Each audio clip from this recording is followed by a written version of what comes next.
কোন মুসলমান সন্তান যে মুসলমান মায়ের গর্ভে এসেছে, মুসলমান পিতার জন্ম হয়েছে, ধর্ম নিরপেক্ষতা অবলম্বন করেছে, হারাম।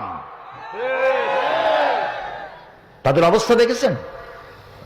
মিটিং করে, মিছিল করে, কখনো হাজার স্লোগান দেয়, আল্লাহু আকবার স্লোগান নাই। বলেন ঠিক কিনা? সেই দলের লোকেরা যদি আজ মাহফিলে থাকেন, আমি তাদের বিবেকের কাছে প্রশ্ন করি, আপনি আপনার দলের নেতা এবং নেত্রীকে প্রশ্ন করতে পারেন না?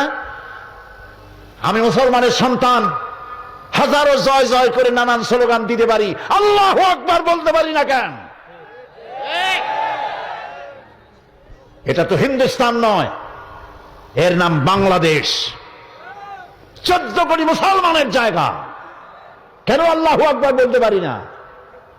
না পারার কারণ আমরা জানি, সামান্য কয়েকটা সংখ্যালঘুদের ভোট নেওয়ার জন্য আল্লাহর নাম তারা পরিত্যাগ করেছে।